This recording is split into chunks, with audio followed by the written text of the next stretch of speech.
Então, pessoal, muito boa noite a todos que estão aqui presentes. Quero agradecer mais uma vez ao Instituto Autoimune, né, em viabilizar a ocorrência desse evento e ao apoio da Janssen por patrocinar esses eventos de educação médica continuada. Dando continuidade à programação, só um minutinho.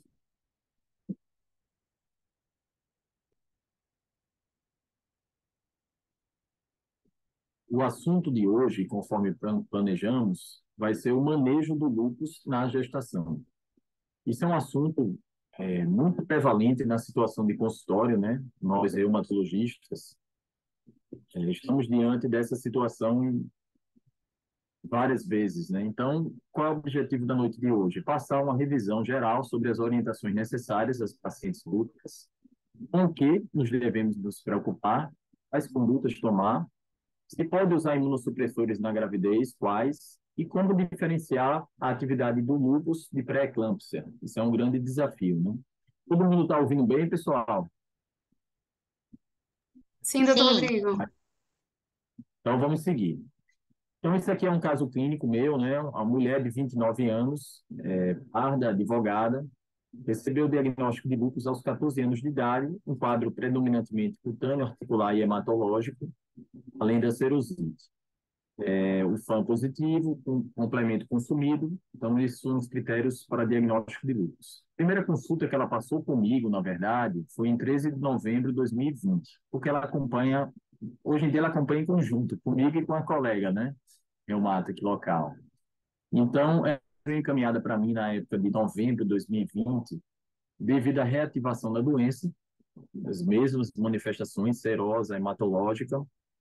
O hematológico tinha uma plaquetopenia importante de 20 mil já com petequias, além das provas inflamatórias elevadas e sinais e sintomas constitucionais, né? Poliartralgia, febre, fadiga. Já usava Puram, UTI, por tiroidismo, hidroxicloroquina, corticoide, 40 miligramas de prednisona, e em virtude de uso de azathioprina, né? Lembrando, 150 miligramas dia, que pelo peso dela, ela na época pesava 80 quilos, uma dose moderada, uma dose de 2 miligramas quilo dia de azathioprina. Então, veja, diante desse contexto, quando a colega encaminhou, como ela não acompanha a paciente internada, ela me perguntou se eu concordava em assumir o caso e acompanhar as pulsoterapias. Eu concordei, e assim definimos que, para ela, a gente acabou optando por pulsoterapia, com metilprednisolona e ciclofosfamida. Isso aqui, repetindo, pessoal, a conduta foi essa porque a gente tem muita dificuldade em ter acesso aqui a microfenolato mofetil. Então, aqui você tem que judicializar, enfim, diante da manifestação da paciente da grave, refratária à azathioprina, foi optado pela ciclofosfamida por ser mais rápido realmente, tá? Então, a gente fez um esquema de corticoide metil 1 grama EV por 3 dias e acabamos escolhendo o esquema do NHI, aquelas pulsos mensais de ciclofosfamida. Isso aí mais foi também comodidade da paciente, porque para conseguir essa pulso tinha que internar e uma burocracia, enfim. Acabamos definindo por esse esquema e ela ficou bem. Ela respondeu super bem, entrou em remissão da doença. Daí, pelo mesmo motivo da dificuldade do micofenolato e de outros imunossupressores, a gente acabou optando por reiniciar a azathioprina e conseguimos desmamar o corticoide para 15 miligramas dia. Ela voltou para a colega assistente, estava bem, super tranquila. Aí vem a grande notícia. 8 meses depois, a colega me liga e diz: Rodrigo, ela engravidou e voltaram os sinais de atividade de doença. Você pode novamente acompanhá-la? Então, estamos diante dessa situação. É uma paciente lúpica em atividade descobriu estar grávida. O que fazer? Como manejar? Aí ela voltou para mim em janeiro, ano passado, usando ainda a azathioprina naquela dose, 50 miligramas dia, com a pré de 15, com hidrox. Já chegou para mim com 16 semanas de idade gestacional. Uma data prevista de parto para 30 de junho, e já seguindo com a ginecologista, uma GO, né, gineco-obstetra, experiente em pré-natal de alto risco. Para vocês terem ideia, pessoal, de uma forma resumida, olha só o que aconteceu com a plaqueta dela nesse tempo de evolução. Então, com a gravidez, vejam como, novamente, voltou a cair a plaqueta, e é um nível de 36 mil. Função renal normal, uma proteinúria discreta, discretamente elevada. O que mais chamava atenção realmente era o quadro hematológico. Não tinha nem serosite, não, nesse contexto. Então, pessoal, grávida com lúpus, a gente tem que ter os seguintes cuidados, de ir atrás do perfil de autoanticorpos, né, associado aos riscos de síndrome de lúpus neonatal e da síndrome antifosfolípide. Então, pedimos os anticorpos, ela é anticor positiva, e do ponto de vista da pesquisa de anticardiolipina, essa paciente, ela positivou para beta-2 glicoproteína em altos títulos, tem um anticoagulante lúpico positivo, tinha um anticoagulante lúpico positivo e tinha um anticardiolipina IgM fracamente reagente. Ou seja, ela é considerada triplo positiva. Ela, na verdade, nunca teve nenhum evento trombótico prévio, nem tampouco gestacional, tendo em vista que essa era a primeira gravidez dela, ela é primigesta. Então, ficamos com esse manejo. Uma paciente lúpica, primigesta, triplo positivo. O que fazer? Né? Como a gente perguntou, ela referiu alergia ao ácido acetil salicílico, então discutimos esse caso, a primeira discussão entre o GO, o hemato e eu, né, reumato, discuti também com a colega assistente, e acabamos que optamos por iniciar o Clexane em dose profilática, né, com medo dela fazer algum evento trombótico gestacional que pudesse culminar com algum dano materno-fetal. Então, optamos pela dose profilática, Clexane, 40 miligramas dia, e para a atividade da doença, acabou que foi aumentado o corticoide mesmo, uma dose alta de corticoide, equivalente a mais ou menos 1 miligrama quilo dia, devido a uma plaquetopenia arriscada, e mantivemos a azatioprina com hidroxicloroquina. Então, nas consultas de segmento, ela acabou que ela demorou para voltar para mim, quase 4 meses depois, e, enfim, chegou com os efeitos colaterais do corticoide, veja que ela engordou, chegou a 99 quilos, desenvolveu hipertensão, situação que ela não tinha. Essa hipertensão foi iniciado Aldomet, uma dosezinha baixa, mas ela, apesar de estar hipertensa, ela não tinha proteinúria. Então, foi feito o acompanhamento com ecocardiograma fetal, ela tinha um eco normal, feito também o segmento de cardiotocografia normal, e a plaquetopenia, que era vocês lembram, de 35 mil, subiu, melhorou com esse corticoide em dose elevada, e os demais exames, função renal normal, sumário de urina sem proteinúria, sem grandes alterações, sem anemia. Então, ela teve uma excelente resposta, né, com corticoterapia, porém, desenvolveu os efeitos secundários. Eu citei, valorizei a obesidade, a hipertensão. Diante desse resultado, mostrando boa resposta, foi optado por reduzir o corticoide, desmamar, de modo que chegamos em 20 miligramas dia e optamos por manter o Clexane nessa dose profilática de 40 miligramas por semana até 42 dias pós-parto. Período puerpério, né, sabidamente associado com altíssimo risco tromboembólico em toda gestante, né, o maior risco é o puerpério, principalmente nessa lúpica com anticardiolipina triplo positivo, né. Então, o parto seguiu a indicação obstétrica, eu deixei ao critério do obstetra junto com a paciente, e aqui eu tinha orientado ela a retornar com 2 semanas.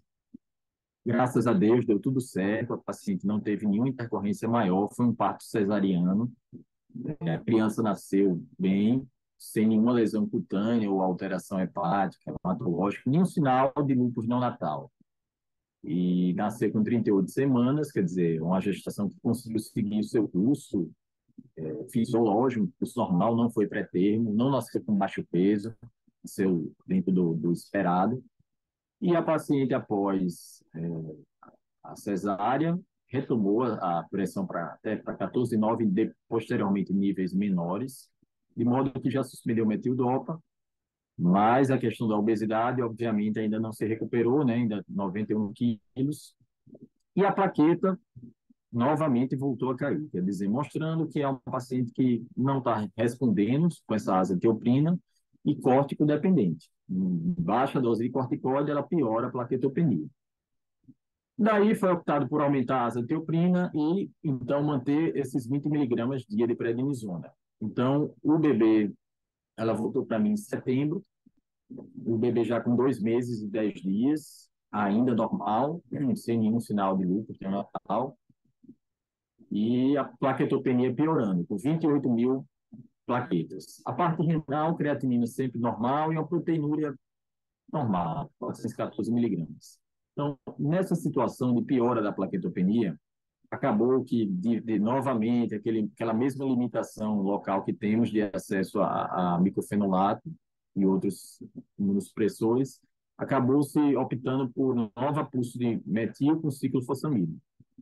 Daí, considerando a situação de refratariedade, de já estar usando corticoide muito tempo, em altas doses, usando a hidroxicloroquina, a azathioprina, e ainda assim apresentando a manifestação da doença, foi discutido com a paciente acrescentar o belimumab.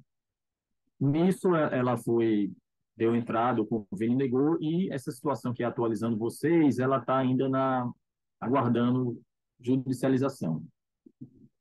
Então, com essa pulso de metilciclo, novamente ela respondeu, chegou a nível de 117 mil, né, em outubro, de maneira que ela está com a doença, não está com a doença controlada, porque mantém essa plaquetopenia, mas em níveis aceitáveis, né, não é nível de gravidade. Então, pessoal, diante dessa exposição, desse caso clínico, eu vou enfatizar essas discussões, tá? Daí eu fui revisar na literatura algumas diretrizes e consensos para abordar esse tema. Tem vários artigos, várias diretrizes. Eu escolhi discutir esses três aqui com vocês, tá? Começar aqui pelas diretrizes do Colégio Americano de Reumatologia de 2020, no qual ele aborda vários temas interessantes, tá? Então, eu queria mostrar a vocês isso.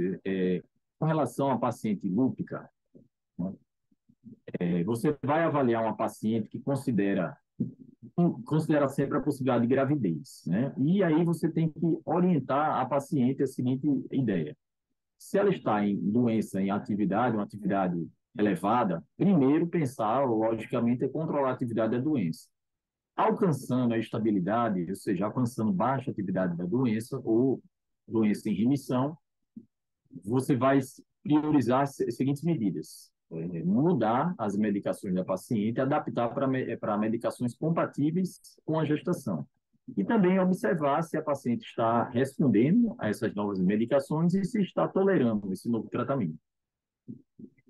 O cenário ideal é avaliar a paciente no início da gestação. E quais pontos são importantes lembrar? O manejo do lúpus em si, o perfil de anticorpos anti-RO e anti-LA e o teste de antifosfolipina. Lembrando, né, aqui a legenda que o que está em verde são as medidas fortemente recomendadas. Em vermelho é o que eles são contraindicam, né, não recomendam. E esses aqui, cinza e rosa, são os que são condicionais. Então, veja, com relação ao lúpus, eles sempre orientam que use a hidroxicloroquina. Continue quem está usando, e quem não está usando, mesmo grávida, que se inicie, exceto não inicia se houver alguma contraindicação, algum evento adverso. Assim, condicionalmente, eles recomendam que se inicie baixas doses de aspirina e que faça também o manejo, né, avaliação laboratorial de atividade de doença pelo menos uma vez a cada 3 meses. Com relação ao perfil anti-RO anti-LA, a divisão é a seguinte: se não tem nenhuma história de lúpus neonatal, ou se há história de lúpus neonatal. Em ambas as situações, recomenda-se a hidroxicloroquina, porque se viu em vários estudos que a hidroxicloroquina ajuda a controlar a atividade da doença, né, a manter a doença sob controle, melhores desfechos maternos, e também até tem alguns estudos mostrando que reduz a chance de pré-eclâmpsia, a hidroxicloroquina. E também seriar, fazer o ecocardiograma fetal seriado. Recomenda-se iniciar entre as semanas 16 e 26. Quando já tem história de lúpus neonatal, ele recomenda que esse ecocardiograma seja semanal. Ou a busca se vai haver ou não alguma anormalidade no ecocardiograma fetal. O que a literatura fala nesse consenso é que se houver detecção de bloqueio cardíaco de primeiro ou segundo grau fazer um curso de dexametasona. Agora, ele é contra, isso aqui é condicionalmente contra fazer dexametasona se o bloqueio for de terceiro grau, tendo em vista a baixa taxa, assim, a ausência de estudos que mostrem resposta e os eventos adversos do corticóide, né? O custo-benefício. O perfil de antifosfolípide se divide em três situações. Se essa mulher não tem síndrome antifosfolípide, ou seja, nunca teve nenhum evento prévio, nem tampouco gestacional. Se essa mulher tem uma SAF obstétrica, ou seja, ela só desenvolve trombose relacionada ao estado gestacional, ou se ela já tem uma SAF trombótica.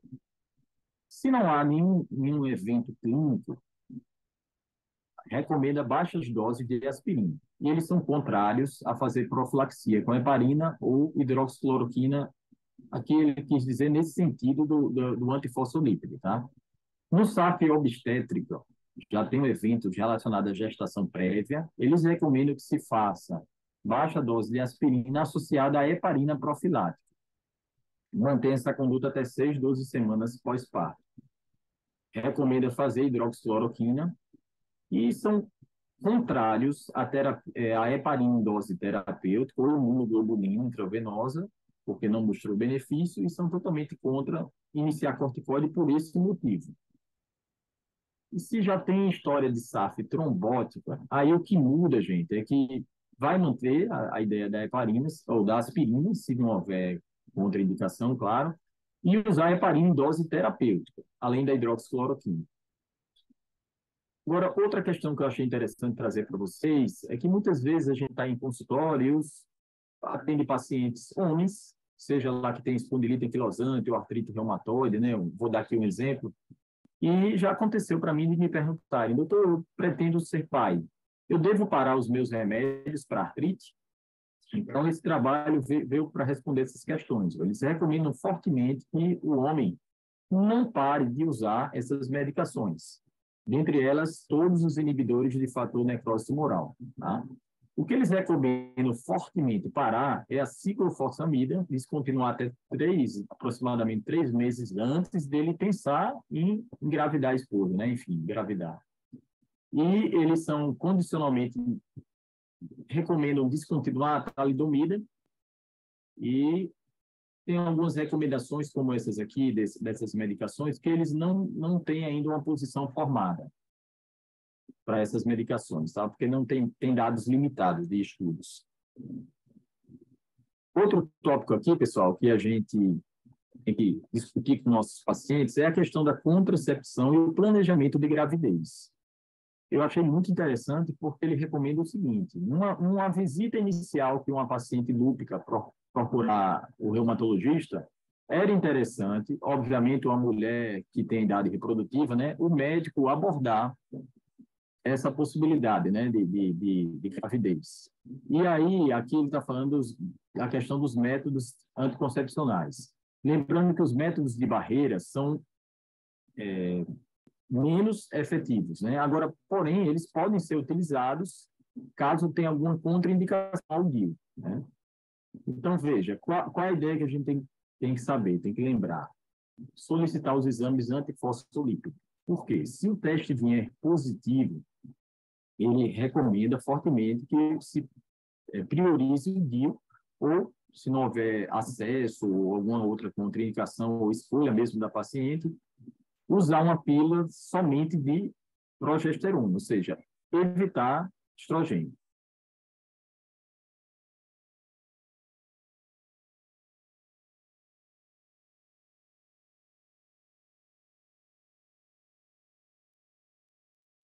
Aí caem três situações possíveis. Essa paciente tem uma doença reumatológica, exemplo, uma artrite reumatoide ou uma espondilite anquilosante, ou seja, uma doença reumatológica que não é o lúpus. Aí ele recomenda usar o DIU, usar os implantes de progesterona e está liberado para usar também, se for escolha do médico da paciente, estrogênio, tá? Lembrando que os implantes, o DIU, né, ou os implantes de progesterona são preferíveis, são mais efetivos do que os anticoncepcionais hormonais. Agora, veja, se for lúpus, aí dividir em duas situações, o lúpus em baixa atividade ou o lúpus em moderada, alta atividade de doença. Em baixa atividade, também praticamente são as mesmas opções. Agora, se é lúpus, evitar o PET de estrogênio, de depósito. E se for em média ou alta atividade de doença, evitar também, né?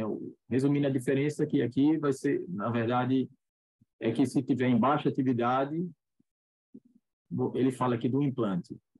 Agora, o grande destaque aqui desse slide, pessoal, é lembrar que existe o uso do microfenolato, diminui a eficácia dos anticoncepcionais hormonais orais. Então, ele orienta aqui, se você vai usar o microfenolato, o ideal é que você consiga implantar um DIU nessa paciente. Ou, se não for possível, ela não, enfim, tiver dificuldade de acesso ou não desejar, associar duas formas de contracepção.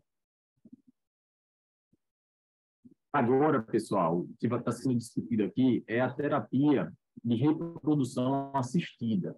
Lembrando que esse grupo do American College contou com a participação de obstetras, né, especialistas em pré-natal de alto risco. Então, veja só, determinar a atividade da doença. E aí se divide nas duas situações, se a doença está em remissão ou em baixa atividade, ou moderada e severa atividade. Se é uma lúpica, ou que está em atividade severa ou moderada, contraindicar a terapia de reprodução assistida. Agora, se tiver com a doença estável, em baixa atividade, pode seguir a terapia de reprodução assistida e, se for necessário usar a terapia imunossupressora, pode utilizá-la, desde que não seja ciclofosfamida. Tá? E lembrando de continuar a gravidez somente com medicações compatíveis. Pedir a situação dos anticorpos, antifosfolípide, o status. Aí, em função desse status, ele é subdividido nesses 4 grupos. Se os testes antifosfolípide forem negativos, proceder normal com a reprodução assistida. Agora, se os testes forem positivos, aí não tem nenhum evento clínico prévio, nem gestacional, proceder também com a terapia de reprodução assistida. Agora, pelo fato de ter o teste positivo, mesmo sem evento, usar uma heparina profilática durante esses procedimentos. Se houver SAF obstétrica, procede-se com a terapia de reprodução assistida, assim como a trombose. A diferença é que na SAF obstétrica, ou seja, essa mulher que está procurando uma terapia de reprodução assistida, se tiver uma história prévia de SAF obstétrica, durante essas terapias de indução ovariana, tem que usar uma heparina profilática. E se essa paciente já tiver história de SAF trombótica, usar heparina em dose terapêutica. Aqui, pessoal, aqui a gente já vai falar da terapia de reposição hormonal, tá? A mesma ideia que é assim, se aplica. Ver o status de antifosfolípidos. Então, aí a divisão é a paciente quanto ao status de antifosfolípido. A paciente tem sintomas vasomotores severos, né? E não tem nenhuma contraindicação à reposição hormonal. Isso aqui se aplica a mulheres, né? Lembrando, com doença reumática, sem lúpus e sem antifosfolípido, ou seja, sem anticorpo positivo. Aí você vai seguir, isso aí você seguiria a terapia de reposição hormonal como uma população geral. Agora, na lúpica, né? Aí você vai acessar o status de antifosfolípido. Não tem história de SAF prévia. Ou melhor, desculpa, tem história de síndrome antifosfolípida. Aí você tem que saber se ela está em anticoagulação. Se ela estiver, ou seja, tem SAF, está anticoagulando, evitar a terapia de repulsão hormonal. Tem SAF, história de SAF, mas não está anticoagulando, também evite terapia de repulsão hormonal se ela for positiva, se os títulos de anticardiolipina forem positivos. E isso aqui ele recomenda não fazer. Agora, ele deixa em aberta a possibilidade, caso tenha história de SAF, não esteja anticoagulando, se quiser tentar reposição hormonal, desculpa, é possível, embora ele recomende contra. Agora, na situação assim, que tem o anticorpo positivo e não tem SAF, aí ele também recomenda o seguinte, que você faça o título atual. Se atualmente os títulos forem positivos, evite terapia de repulsão hormonal, pelos riscos, né, trombólicos. Se os títulos atuais forem negativos, ele libera. Se for a decisão da mulher junto com a sua ginecologista, e muitas vezes a mulher, a paciente lhe procura, né, por ser lúpica, quer saber a opinião do reumato, aí eles recomendam que você libere, se for a decisão dela. E a situação mais confortável é no antifosfolípido negativo, né? Aí seja para lúpus ou não lúpus, terapia de reposição hormonal está liberada, né? Se for necessário. Agora, o detalhe que ele destaca aqui é o seguinte: no contexto de lúpus, os estudos, né, os trials, não incluíram pacientes com doença em atividade. Então, tem essa questão também de você explicar à sua paciente. Se a paciente não está em atividade da doença, se ela quiser fazer reposição hormonal, está liberado. Então, pessoal, aquilo que eu estava falando, né? Que você tem que, diante de uma paciente lúpica, tem todas as demandas de atividade de doença, de profilaxias, relacionadas a infecções oportunistas, vacina, mas tem também essa questão de você avaliar a paciente se ela está considerando engravidar. É interessante você até abordar a paciente, quando ela pensa em engravidar, e já aproveitar, mesmo que ela diga que não quer engravidar, eles falam muito isso no artigo, que fale que ela, se ela for engravidar, que ela esteja num momento com a doença controlada. Esse é o ideal, né? Aqui a gente já falou, na verdade. Aqui, pessoal, é uma lista dos medicamentos que são seguros para serem usados em vários contextos. No contexto de antes de engravidar, durante a gravidez, na amamentação. Vejam que as medicações convencionais, drops, cloroquina, sulfa, colchicina, azathioprina, mercaptopurina, são seguras nesses contextos.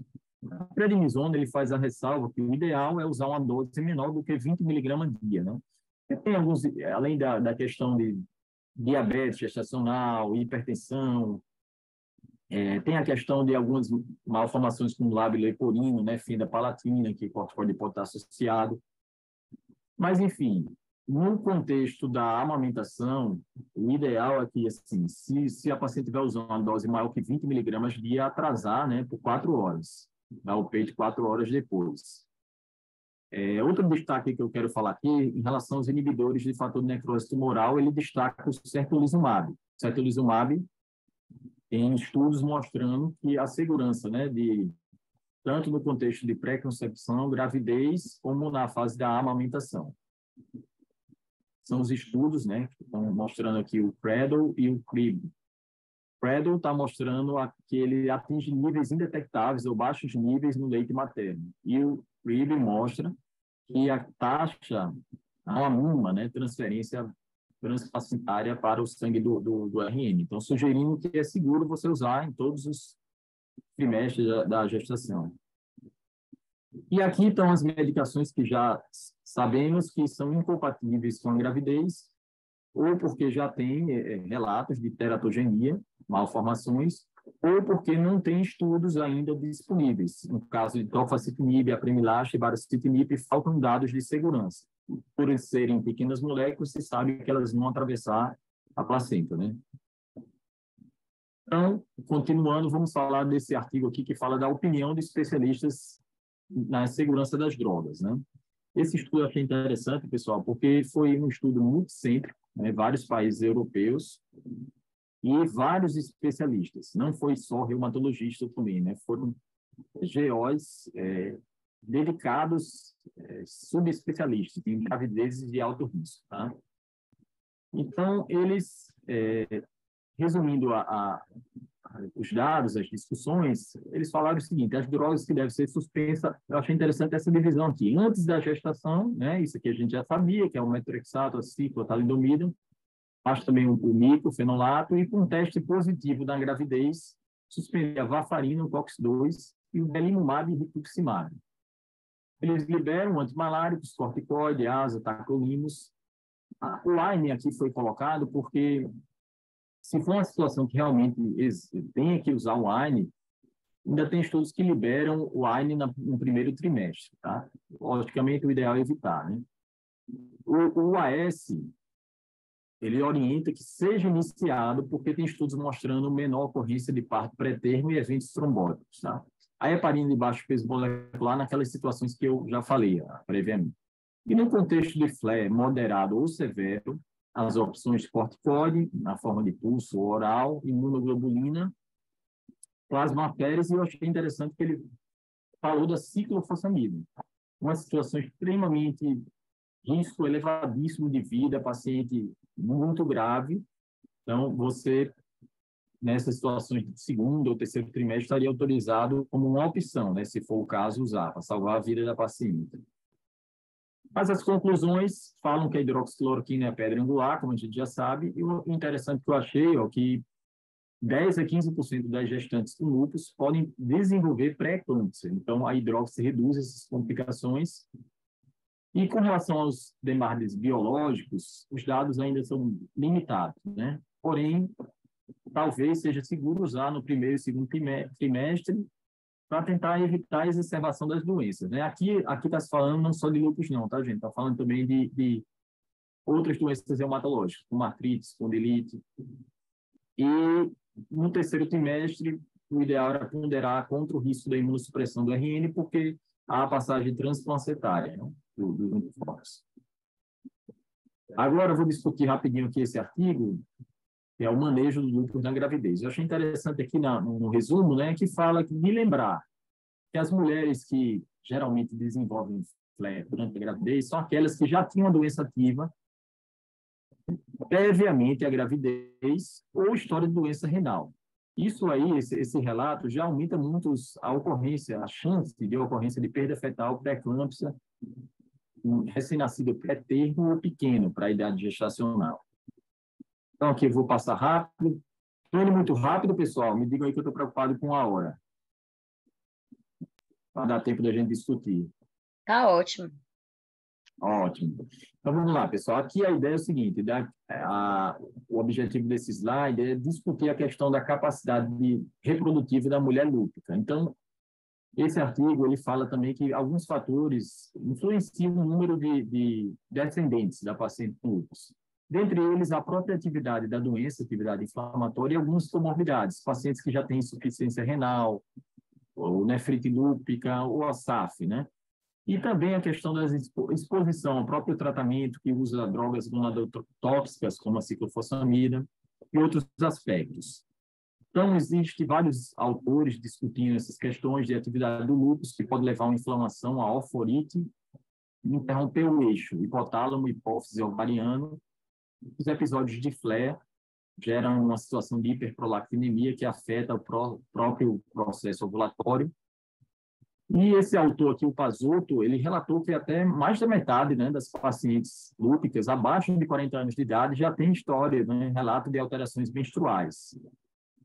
E também vem a questão hormonal, esse hormônio antimileriano, os níveis do antimileriano e a contagem de folículo antral podem ser preditores de reserva ovariana. Então, acredita-se que, segundo esses autores, em alguns estudos de coorte, esses níveis desse hormônio e da contagem folicular estão significativamente menores comparando a mulheres de mesma idade, né, saudáveis, ou seja, que não têm nenhuma doença autoimune, mostrando que isso sim pode afetar a capacidade reprodutiva da lúpica. E a ciclofosfamida, lembrando, né, que ela pode sim causar dano direto nos ósseos, até uma paciente ficar assim, infértil, né, infertilidade. Isso é maior, esse risco, quanto maior a idade, acima de 30 anos, e também doses cumulativas maiores do que 10 gramas. Então, se for usar ciclofosfamida, tentar sempre evitar chegar nesse nível de 10 gramas, né? Também, pessoal, vai falar o seguinte, que esse estudo também, Promiser, mostrou que menos de 10% de 318 pacientes com episódios leve a moderado de doença tiveram flares leves e somente 3% tiveram flares severos. Então, a ideia do estudo é mostrar que deve-se usar hidroxicloroquina, que ela reduz o risco de pré-eclâmpsia, reduz o risco de atividade de doença, e é aquilo que a gente já falou previamente, que o status de doença, ou seja, se a paciente está com a doença inativa ou ativa, 6 meses antes da concepção, vai predizer um envolvimento orgânico. E eu achei interessante aqui destacar que foi o caso exatamente que eu relatei da minha paciente, né, que manifestações hematológicas prévias à concepção tendem a ter manifestação hematológica durante a gravidez.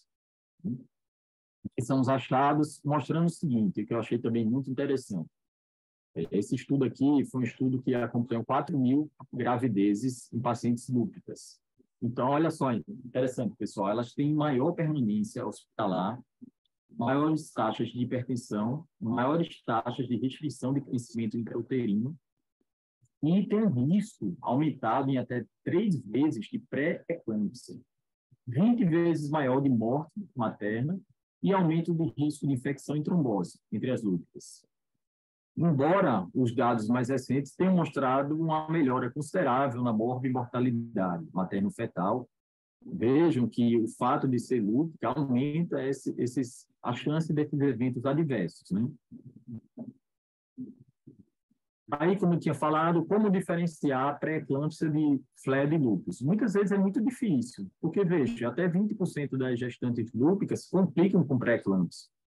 Agora, o que ajuda a diferenciar é o seguinte: ambas as situações podem ter hipertensão associada à proteinúria com plaquetopenia, tanto no FLEB lúpus como na pré-eclâmpsia. Agora, geralmente, no FLEB lúpus, não necessariamente, mas geralmente quando tem uma nefrite, além da proteinúria, vem uma hematúria, uma cilindrúria. Então, nesse contexto, você pode lançar mão num dismorfismo eritrocitário. Sendo positivo, fala a favor de glomerulonefrite, né? A parte hematológica, além da plaquetopenia, vem a leucopenia, os consumos de complemento e o ácido úrico baixo, tá? Lembrando que, se for FLEB-lúpus, o tratamento é imunossuprimir, se for pré-eclâmpsia, organizar para interromper a gestação, né? Aqui mostrando alguns resultados fetais. Interessante, pessoal, que eu destaquei aqui, que antigamente a morbimortalidade, ou seja, eventos de morte ou complicações associadas à gestação em lúpus, era até de 43%. Então, em 2002, já caiu isso para 17%. Agora, ainda assim, tem 2 vezes maior mortalidade fetal das lúpicas. E existem fatores de risco, pessoal, a se lembrar. O anticoagulante lúpico positivo, ter nefrite lúpica ou insuficiência renal, e a maior atividade de doença nos 6 meses prévios à gestação.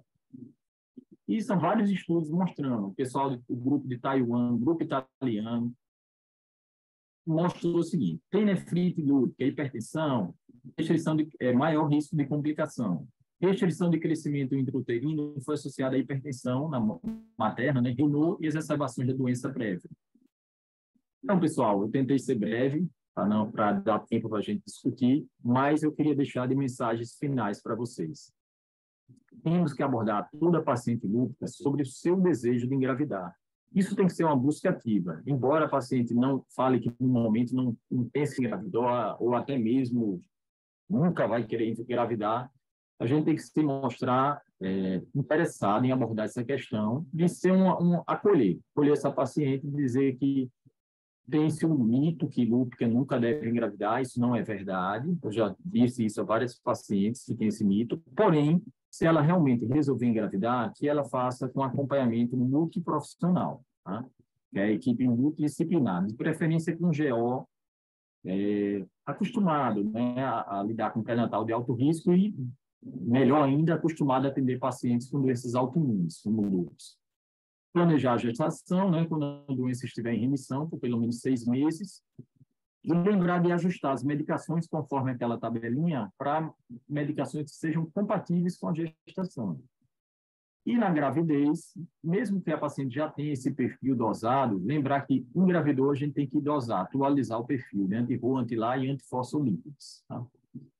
Tem essa questão de iniciar AS, porque reduz a ocorrência de pré-eclâmpsia.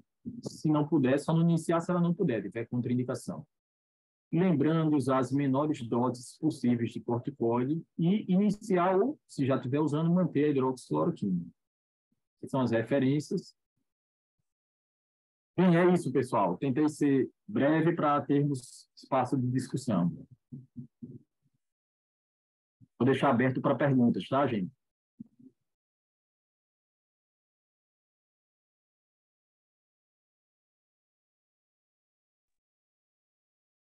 Excelente, Rodrigo, obrigada. Kira também já entrou, aí... Foi ótima a discussão. Maria? E só um comentário que eu acho que é mega importante aqui, que eu acho que de mensagem final, para mim, né, Kirla, a dificuldade que às vezes a gente tem de diferenciar pré-eclâmpsia de atividade de doença, né? Porque é importante a gente diferenciar por conta da conduta, né? Na pré-eclâmpsia a gente tem que tirar o menino. E no Exatamente. lúpus a conduta vai ser totalmente diferente. Então, às vezes a gente tem uma certa dificuldade para diferenciar, mas no final das contas acaba dando certo com um bom profissional de gravidez de alto risco, gestação de alto risco, né? A gente consegue diferenciar e ter bons desfechos, né? Parabéns, Rodrigo, foi ótima aula.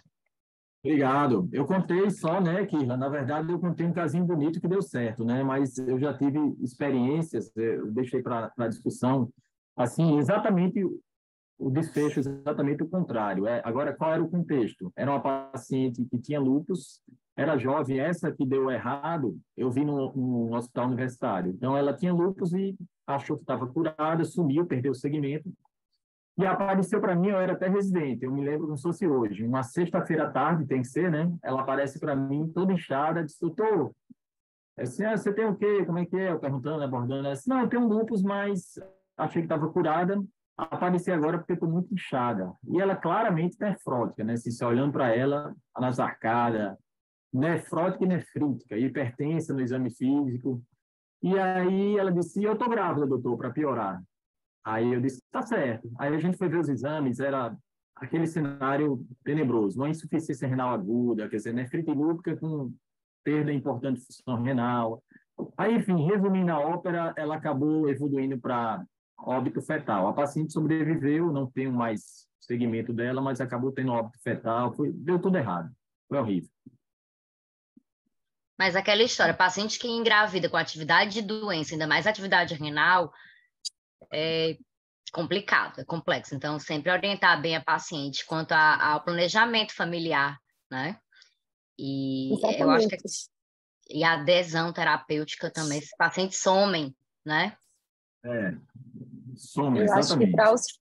para os mais jovens aqui, né, o grupo todo, eu acho que essa mensagem é fundamental. Abordar o grupo, né, não só essa atividade da doença, intercorrências clínicas, sem voz, intercorrências clínicas, infecção e tudo mais, mas sempre como checklist de consulta, falar sobre, oh, minha voz está horrível, sobre planejamento mesmo da gravidez, quando essa paciente pretende engravidar e se ela pretende conciliar isso com a atividade da doença e a terapia medicamentosa que ela utiliza. E se não for esse o caso, tudo bem, vamos conversar então sobre métodos contraceptivos. Então, eu acho que deve ser uma rotina mesmo as consultas, né, para quem faz abordagem do paciente com residentes, isso faz parte lá da nossa lista. Gente, desculpa, lista de obrigações de checagem na consulta, super importante. Uma outra coisa, eu queria falar um pouquinho sobre o caso em si que você apresentou, que foi um caso, como você falou, um caso bem documentado, que deu certo, todo esse acompanhamento multidisciplinar, mas eu fiquei com uma pergunta, assim, para te fazer. Naquela fase do em que ela entrou novamente em plaquetopenia, vocês pensaram de fazer rituximab ao invés da ciclofosfamida? Na verdade, eu não pensei nessa situação, porque eu julguei o seguinte, eu estava mais com medo pelo fato dela ser triplo positivo, dela ter algum evento trombótico, sabe, Ana? Apesar dela nunca ter tido relato de trombose prévia, mas a plaquetopenia me alertou muito mais por medo de um evento trombótico. Por quê? Pela possibilidade de uma SAP obstétrica, porque antes da gestação, apesar da plaquetopenia, ela tinha ali uma serosite, a manifestação ela constitucional, mas nunca teve uma manifestação renal, neurológica, então não pensei no Ritux, assim, em primeira mão. Aí na gravidez, eu disse, eita, será que agora, ela nunca teve nada trombótico, mas será que justo agora ela vai ter uma SAF? Na dúvida, eu vou usar o Clexane. Você vê que nas orientações do pessoal era discutível, né? Ele não falava de iniciar heparina, era iniciar AS, né? Mas aí, como eu não podia iniciar AS para ela, eu levantei isso para o hemato e para a GO disse, olha, eu estou com medo dessa paciente ter algum evento trombótico. Mas aí, o que é que acontecia? A gente acabou optando, conversou com a paciente, é uma paciente advogada, bem orientada, assim, uma paciente excelente, ótima pessoa, tranquila. Aí a gente discutiu com ela, a gente achou que o custo-benefício acabou optando pelo corticoide mesmo, em alta dose. Você vê que ela chegou em 80 miligramas, né? Quer dizer, uma paulada de corticoide, né? Mas hoje ela está, graças a Deus, deu tudo certo, ela evoluiu bem, e a gente realmente, nesse momento agora que a gravidez passou, deu tudo certo, a gente está pensando em acrescentar o belimumab. Não sei, o que é que vocês acham, assim, hoje agora, até para discutir isso com vocês, abrir essa situação que é um lúpus mais hematológico, córtico dependente, e que a manifestação Deixa, pior é a plaquetopenia. O que é que vocês eu fazem? queria até colocar isso. Não sei se vocês assistiram ao webinar da Comissão de Lúpus, que foi no mês passado, em janeiro. Não sei se vocês viram, acho que foi no início de janeiro. E foi Não. bem legal que foram duas abordagens em relação à manifestação da anemia hemolítica, outras causas de anemia, e a trombocitopenia dos pacientes com lúpus. E aí, eu não sei quem foi, não sei se foi o Rodrigo, foi alguém que falou sobre um estudo, até anotei a referência, deu um print na tela, de um estudo publicado agora, em outubro de 2022, do Journal of Autoimmunity, falando sobre lúpus e trombocitopenia e deixando até a gente, o reumato, mais tranquilo, entre aspas, em relação a esse acompanhamento. Ele colocava um fluxograma e colocava assim, o ponto de corte para a plaquetopenia que vai despertar nessa função seria 30.000. 30.000. E a gente sabe que de 50 a 100 mil a gente considera, né, como leve, barra moderada, e a gente está acompanhando esse paciente, né, em relação a outras manifestações da doença, em relação a sangramento ou não, mas eu achei 30.000, sabe, um cutoff bem audacioso, assim. Mas ele coloca um fluxograma muito bonitinho, eu posso até passar aqui depois no chat. 30.000. Assintomático, a conduta desse grupo da China, acompanhamento clínico, observação clínica. 30.000 para baixo, ou paciente com 30.000 para cima, mas com sangramento, né, sangramento, já vai tratar isso aí de acordo com a etiologia da trombocitopenia. Aí você vai ver, é imunológica ou não imunológica. Se for imunológica, uma PPI mesmo, né, dos estudos de PPI, aí você vai com metilprednisolona, vai com pulsoterapia e vai com imunoglobulina intravenosa. E aí, se refratário, enfim, ou discutir a possibilidade de um rituximab.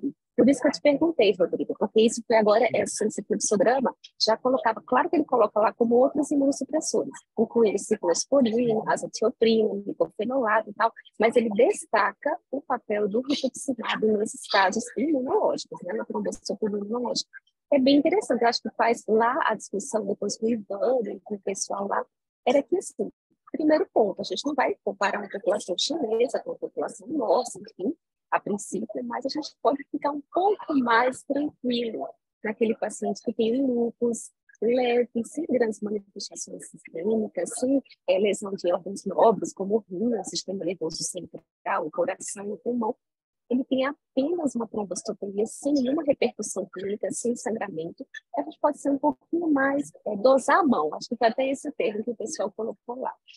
Dosar a mão, não precisa ser tão agressivo na indicação do corticoide, na indicação da imunoglobulina, a menos que tenha uma justificativa para, né, você prosseguir com o tratamento imunossupressor. Achei bem interessante isso.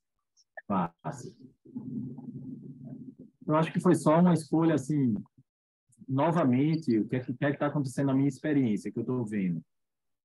Eu já usei Ritux, mas o Ritux, como não está em bula, que é para lúpus, e o belimumab está em bula, então agora eu estou indo para o caminho aí, estou indo mais para o caminho judicial, seja para o micofenolato ou para o belimumab, sabe? E o Ritux, geralmente, só quando falhou a essas situações, né? Então, assim, isso que eu estou dizendo é uma conduta pessoal, realmente. Mas eu acho que seria uma boa mesmo. Ritux geralmente responde bem a plaquetopenia. Os hemato usam muito, né? Rituximab. E responde super bem.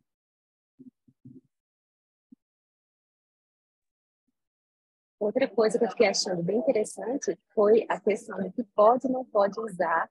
E a gente sabe que, por exemplo, nas mulheres com artrite reumatoide, por exemplo, que engravidam, a sulfasalazina é um demarque sintético que para a gente é um aliado na gestação, né? Usando PNF, sobretudo condicionado também. Mas olha que interessante, naquela tabela que você colocou para o homem, ele considera descontinuar. Eu prestei atenção na sulfasalazina. Interessante. Não sei se é essa, mas acho que pode do homem.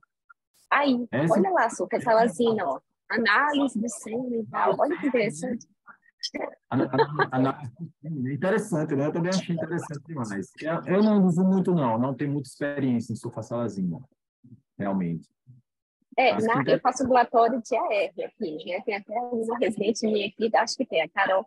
Eu faço ambulatório de artrite reumatoide no hospital. Então, realmente, quando o paciente tem aquela história da gestação, usa lefunamida, methotrexate, e tem um AR de baixa atividade, aquele paciente que está no alvo lá e pretende engravidar, porque está tudo bem tranquilo, aí eu termino deixando a sulfasalazina como droga sintética para transcorrer na gestação, quando é AR, né? Quando é lúpus, hidroxicloroquina, tudo em paz, está super consagrado, né? E bem tranquilo. Mas quando é AR, eu tenho alguma experiência, sabe, Rodrigo, com a sulfasalazina durante a gestação e no pós-parto, e tranquilo, tranquilo. A produção, legal.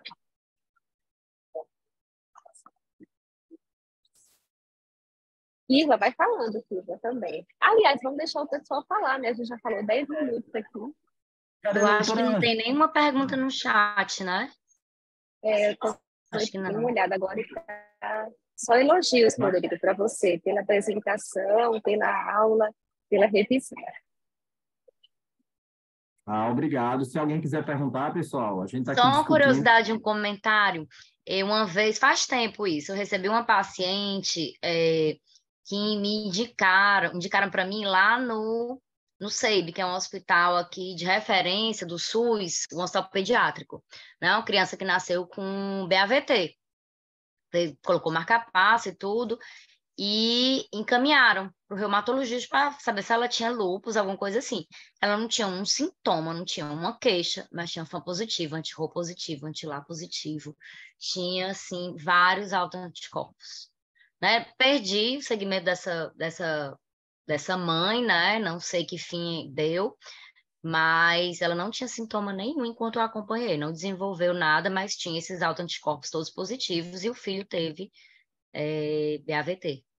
Eu Curioso, tive né? um caso também, exatamente, a paciente, não é nem paciente, porque ela era assintomática, Assintomática. chegou, ela chegou porque o filho tinha, né, o primeiro filho no caso, né, e aí ela veio ao contrário, né, primeiro veio o filho, depois veio a mãe, para que a mãe fosse investigada em relação à doença autoimune. Exatamente isso, Fila. E tinha anticorpo, tinha anti-Rho positivo, tinha FAM positivo, pontilhado fino em altos títulos, igualzinho como manda figurino, mas tinha antifosfolipídios negativos, nesse caso que eu estou lembrando, tinha antifosfolipídios negativos, e não tinha nenhum outro critério, assim, nem laboratorial e muito menos clínico. Até a pessoa nem entendia muito bem por que estava ali, não é? Mas é Engraçado. interessante, que pode chegar. Isso é vida real. Isso é vida real. Eu acho que, como eu tinha revisado, eu acho que exatamente o que vocês falaram, salvo engano, está no UpToDate, quando ele fala lá, BAV, neonatal, aí fala que muitas vezes acontece exatamente isso. O primeiro diagnóstico é o pediatra que dá, né? Chama o cardiologista pediátrico, que pede, lembra, né, dos diagnósticos diferenciais de BAVT no neonato, vê o anti-Rho, aí manda para o reumato. Mas eu nunca atendi, não. Mas vou ficar atento E nem para essa tinha, assim, situação. essa paciente é adquirida, mas essa menina não tinha nem história familiar de doença imunológica, nem da reumato, nem de outros tipo hematológica, psoríase, não tinha nada de autoimune na família. E aí ela, tipo, ela se culpava até, nossa, será que não era para ter feito alguma coisa na gestação? Mas como fazer eco fetal? Era o primeiro filho, enfim. Foi bem inusitado. Mas o desfecho foi bom. Tanto o materno como o bebê ficaram bem. Eu também tive, eu não consegui seguir porque a paciente não tinha sintoma. E ela nem entendia muito bem o que significava aquela história de pedir o perfil de autismo. Eu queria vê-la um ano, né, para tentar monitorizar isso aí, para um diagnóstico muito, muito precoce, caso tivesse uma correlação clínica, né? Mas também não consegui, não tenho nem lembrança quando foi a última vez que eu a vi, mas foi um caso muito semelhante. Acho que a Karina tem alguma coisa aqui no chat. Você está vendo, Rodrigo? O Estou vendo chat? aqui. Sempre tenho dificuldade de orientar em relação a metotrexato em homens e mulheres que querem engravidar. Quando parar, não fico muito convencida se realmente diminui a fertilidade na dose que usamos. Assim, eu acho o seguinte, em relação a homem, a gente, sim, tem menos chance, né? Até, assim, para a mulher é mais arriscado, mas é uma droga âncora na artrite reumatoide. A gente sempre orienta, pelo menos para a mulher, eu oriento que vá atrás de uma terapia para evitar filho, né? Uma contracepção efetiva, um DIU. Mas, às vezes, no DIU, o problema são dois principais que eu vejo. Ou a mulher não quer colocar o DIU, ou a mulher não tem acesso ao DIU. Ela até quer, mas o SUS, enfim, geralmente não tem acesso ao DIU. Mas geralmente mulher eu oriento, ou um anticoncepcional mesmo, hormonal. Em relação a homem, eu me lembro assim, eu não tenho muita dificuldade não. Geralmente eu oriento assim, se ele pensa em planejar, ele pelo menos uns 6 meses, pelo menos essa é a minha orientação, que 6 meses antes ele pare de usar o metotrexato. Não sei vocês, Irla, Ana. Em relação à mulher, eu acho que são 2, 3 meses. Homem não tem tanto, assim, problema, porque a produção é diária, né? Do espermatozoide. Mas não vou te saber exatamente o tempo, mas eu acho que é menos tempo, Rodrigo. 2, 3 meses, eu oriento 6 meses. Liguei. Não, para mulher, eu acho que na recomendação são 2, 3 meses, se eu não me engano. Carla, tu se lembra, Ana Carla?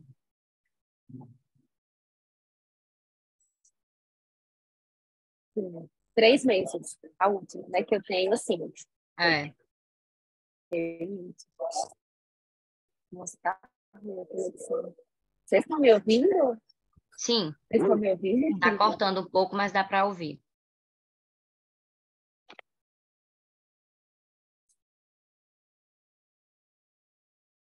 Cadê Maria, hein? Maria tá calada, né? Eu tô aqui, tô escutando. Pessoal, alguém tem mais alguma? Eu caí e voltei. Doutora Ana Carla fica cortando um pouquinho. Porque eu estou num lugar que não era o apropriado.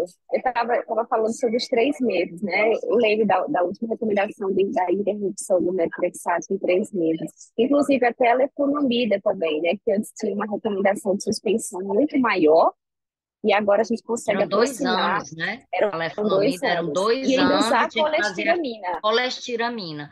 E de Isso. preferência dosar o metabólito, né, da leflunomida, mas aí isso aí caiu, né, por desuso. E o problema não é nem tanto fertilidade, né? O problema é mais abortamento espontâneo no início da gravidez. A gente não costuma ver malformação. Na prática nossa diária, a gente não tem malformação com metotrexato e leflunomida, mas aborto sim. Eu não sei como é que é a experiência de vocês, né? Eles são teratogênicos em doses altas, né?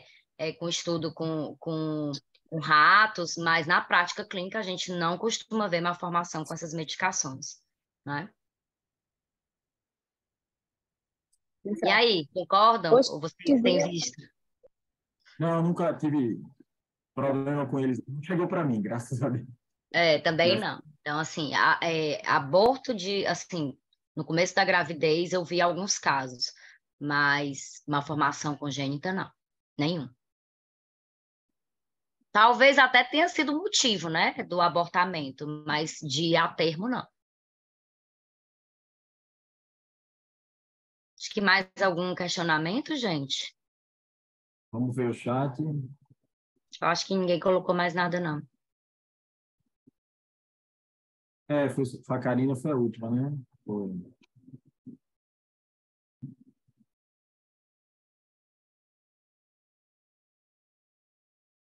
Eu acho que a gente pode encerrar, né, Maria?